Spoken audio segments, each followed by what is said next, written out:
Good morning, everyone. It's Thursday, September 30th, coming to you live from Seoul. I'm Kim Mo-gan. Before we begin, these are the stories we're following at the top of the hour. North Korea's leader Kim Jong-un has revealed the regime's willingness to restore inter-Korean communication lines from early October.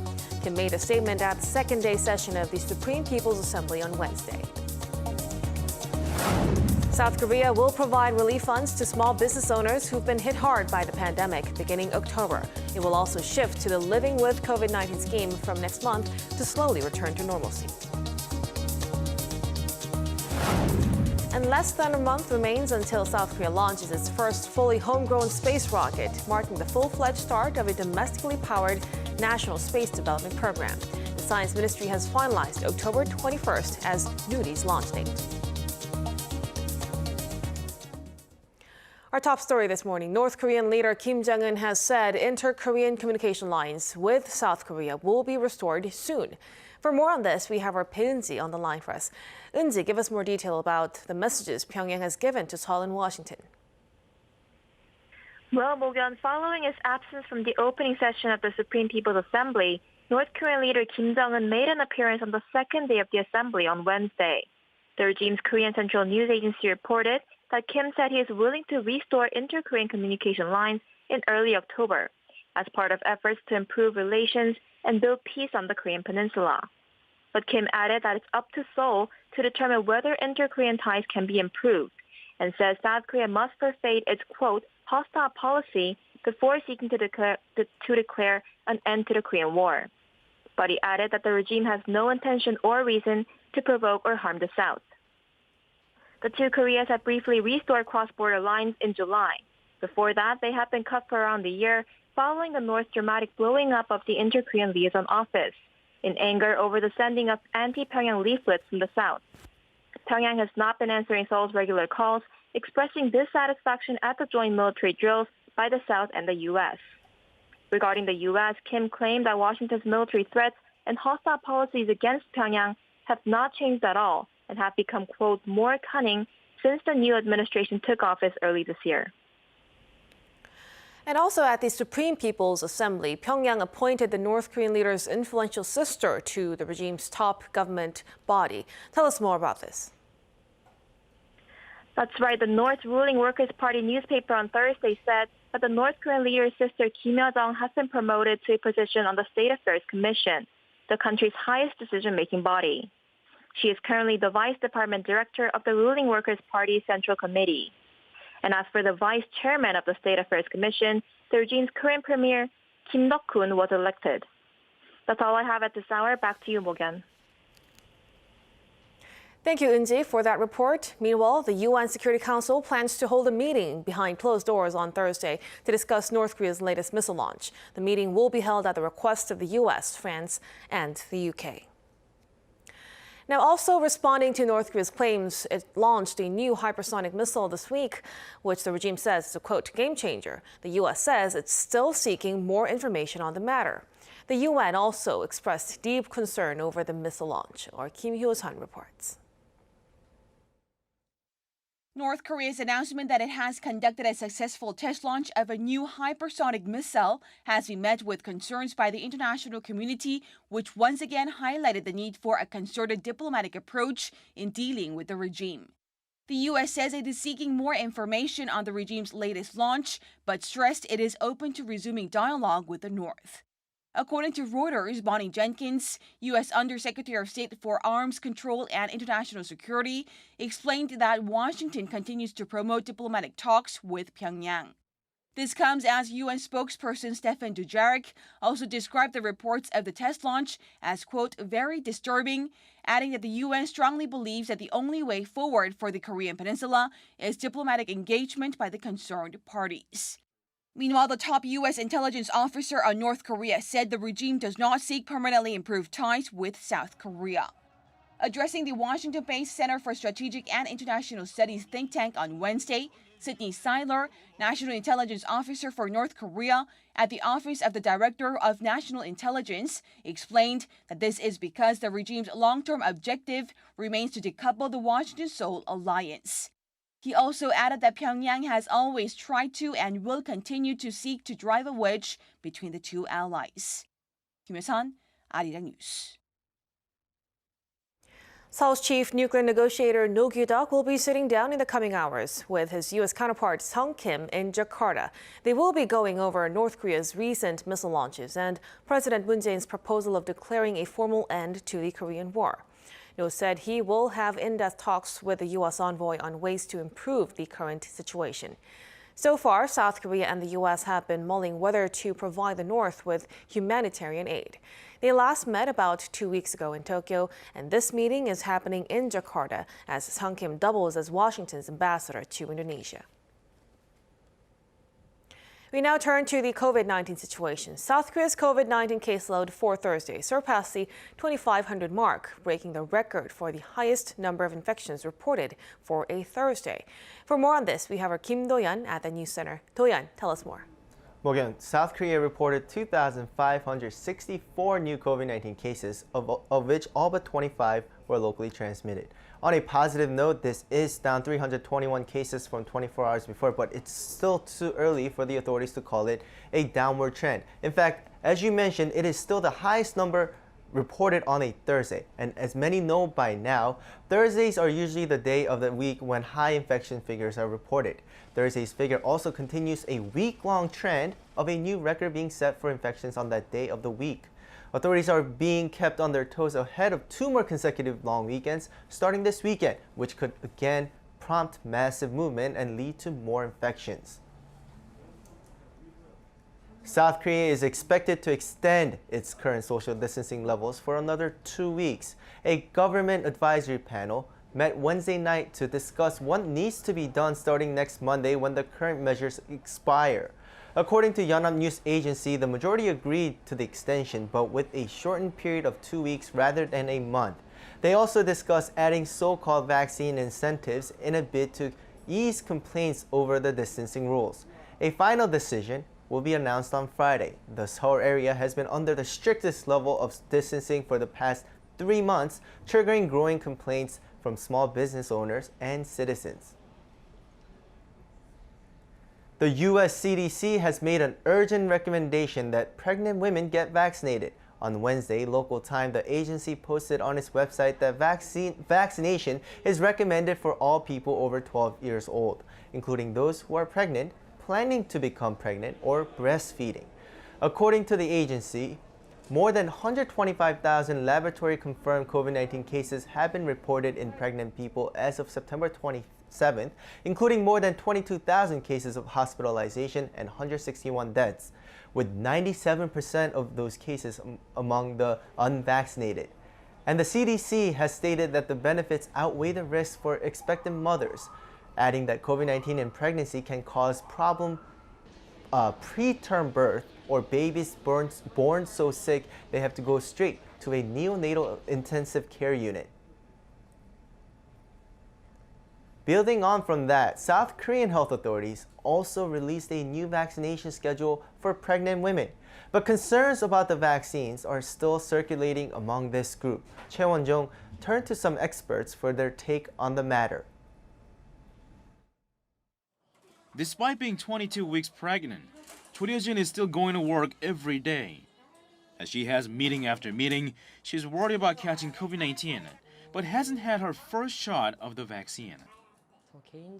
I don't think I'm going to get vaccinated because, first, this was an emergency approval with not enough data. I'm sure there's an impact after catching COVID-19, but we just don't know how the vaccine will impact my baby and myself. She said she already had her flu shot, felt much safer than the COVID-19 vaccines, because it's been widely used for a long time. She said it's not like she's against every vaccine, but just genuinely concerned about possible impact on her baby. But the thing is, she's not the only one who feels this way. I heard many pregnant women experience unusual bleeding as a vaccine side effect.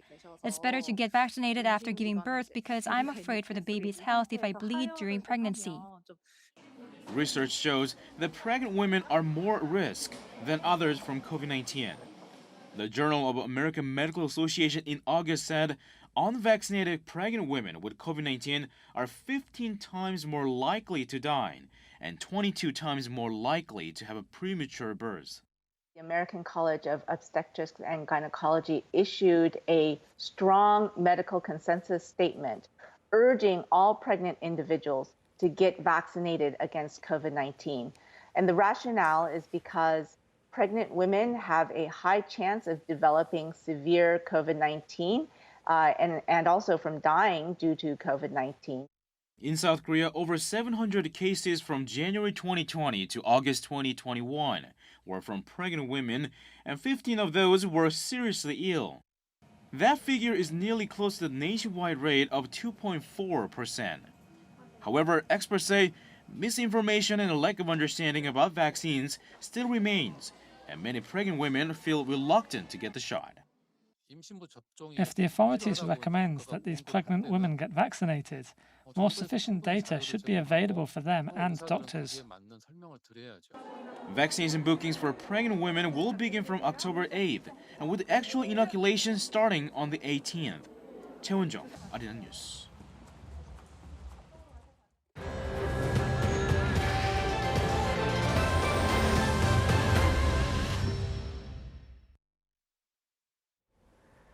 Compensation for small business owners hit by COVID-19 is to be distributed from late October. Finance Minister Hong Nam-ki said at an emergency economic meeting on Thursday that customized compensation will be made swiftly with simple procedures. Hong said during October, under the With Corona scheme, he'll focus on the recovery of people's livelihoods. He added that what happens in the fourth quarter will be the key to South Korea's economic recovery and growth. South Korea's overall industry production inched down for the second straight month in August. According to Statistics Korea on Thursday, industrial output last month dipped 0.2% from a month earlier due to a fall in production in the manufacturing and service sectors. Retail sales, a barometer of consumer demand, also sank 0.8% on month, partly due to lower demand for food and cars, while facility investment was down 5.1%. It's the first time in 3 months that production, consumption, and investment have all fallen. The Federal Reserve Chair has stated that increasing inflation rates caused by supply chain disruptions will likely continue until next year, but cautiously expressed optimism for a better outlook in the near future.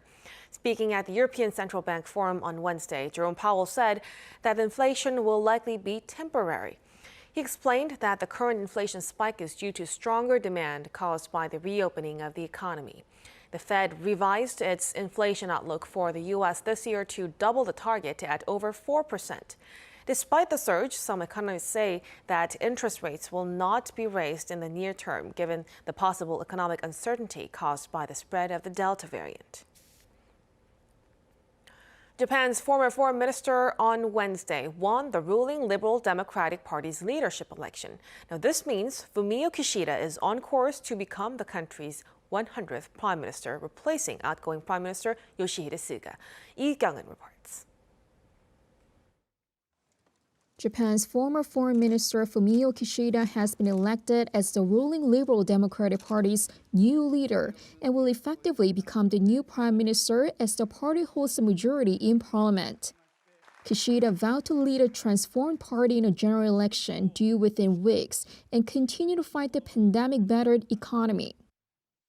I want to firmly show a reborn Liberal Democratic Party to Japanese citizens and urge them to support us. From today, I will, with all my energy, get straight to work. The victory comes after defeating Vaccine Minister Taro Kono in a runoff, followed by an extremely tight race in the first round. There, 4 candidates took part, trying to win 382 votes from party members and another 382 ballots allotted to rank-and-file members in 47 prefectures. Kishida won 256 votes and Kono scored just 1 fewer. Kishida has stronger support from party members in parliament, while Kono was more popular with the party's rank and file.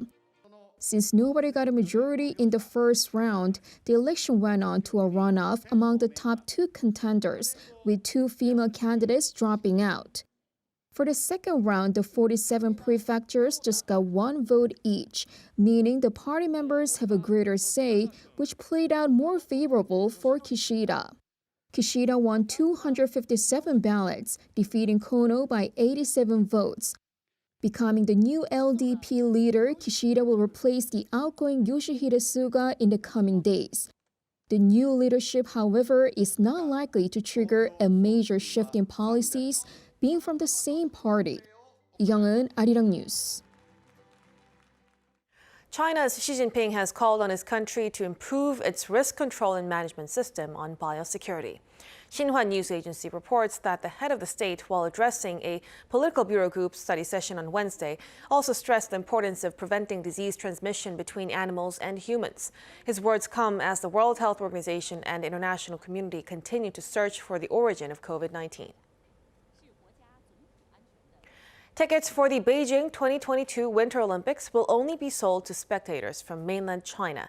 This according to the International Olympic Committee Wednesday, as it offered a first glimpse of the COVID-19 protocols that will be implemented at the Games.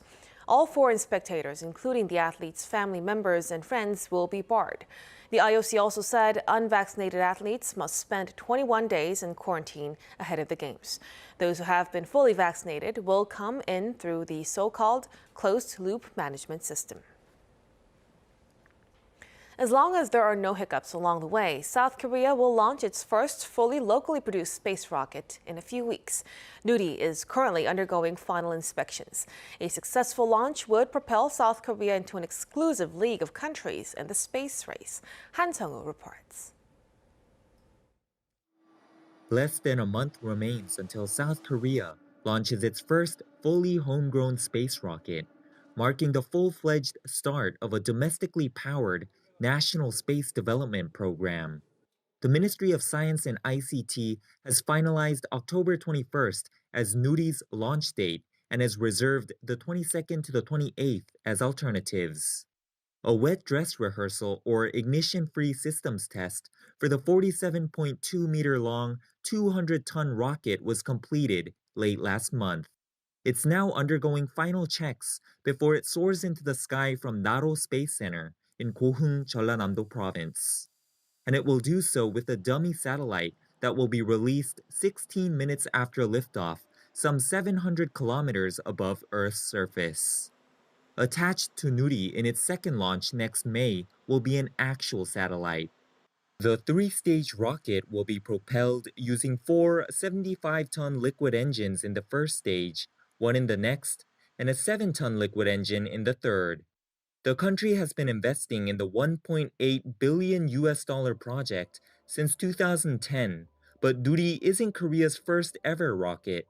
The country's rocket history goes way back to the 1990s, when KSR-1 was launched far less than 100 kilometers above Earth in 1993. Since then, not too much progress was made before Nuri's predecessor Naro, whose first stage was built using Russian technology, reached low Earth orbit in 2013.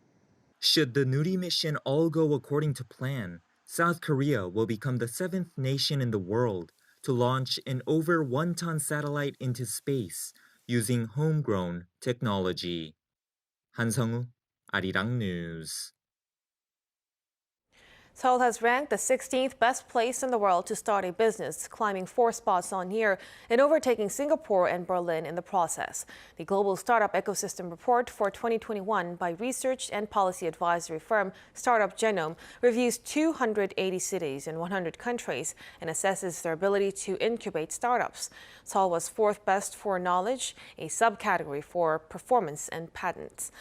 The South Korean capital's ecosystem is valued at $47.2 billion, almost 5 times higher than the global average. The city government's aggressive investment to make Seoul a startup hub is seen as a key contributing factor.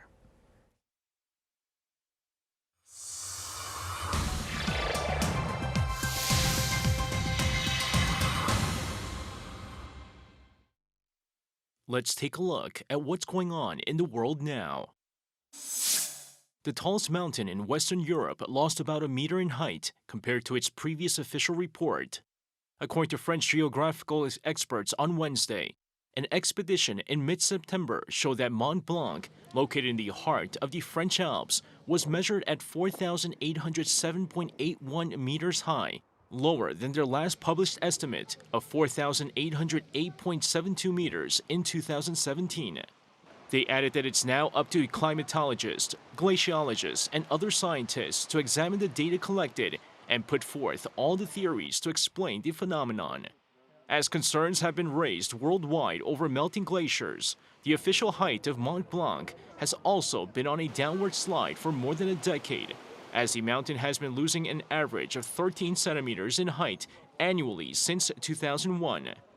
However, experts say that readings vary from year to year due to the permanent layer of snow on the summit, which also varies due to high winds and precipitation. The rocky portion of the summit is measured at 4,792 meters high. Meanwhile, with most automakers seeming to be going electric these days, Rolls-Royce offered a sneak peek at its first fully electric super luxury car on Wednesday. The new model is called Spectre and is a two-door fastback coupe, smaller and sportier than the rest of the company's renowned cars. It is the first step into the electrification of the brand. We are announcing today that Rolls-Royce goes full electric by 2030. And we are also announcing that we are bringing the first full electric Rolls-Royce into the market by the end of 2023. So first clients will take delivery of this beautiful car in 2 years from now. The company announced that Spectre will begin 2.5 million kilometers of testing, which is equivalent to 400 years of normal driving before the first deliveries are made in 2023. And if you're wondering how much the car will set you back, the company's CEO wasn't shy about its price tag. There is a very famous saying, remember, if you ask for the price, you probably can't afford it. And rest assured, it will stay in what Rolls-Royces are known for, high prices, but fully justified by the substance you are getting. The announcement comes as Rolls-Royce has been experimenting with electric drivetrains for more than a decade. And finally, over in Ecuador, at least 30 prisoners are dead and 48 others injured after a riot broke out at an Ecuadorian prison on Tuesday. The deadly incident took place at a penitentiary in Guayas province, a facility that has witnessed bloody fights between gangs for control of the prison in recent months. According to the Guayas governor, authorities were able to regain control of the prison following an evacuation of personnel and deployment of police officers inside the prison. The clash marked the third deadly uprising this year in the country. Lee Seung-jae, Arirang News.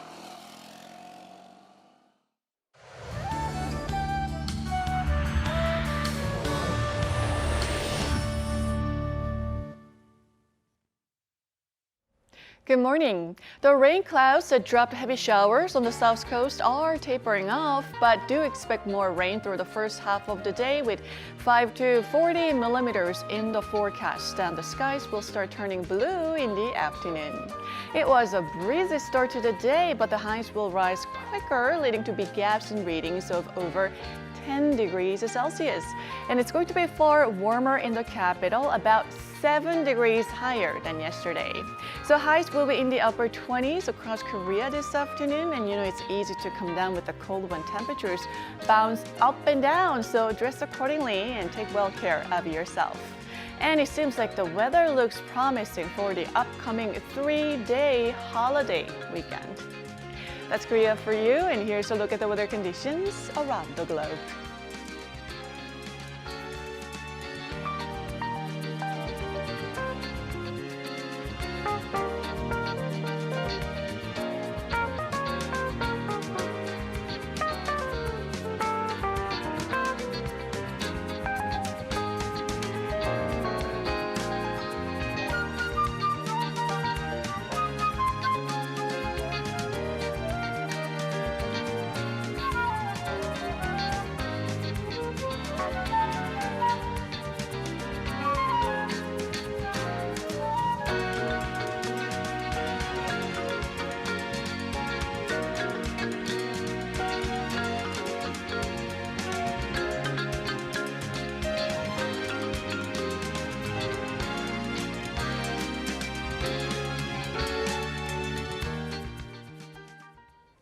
And that will do it for us at this hour on Arirang News. We'll be back at noon Korea time, so stay tuned. Thank you for watching and goodbye.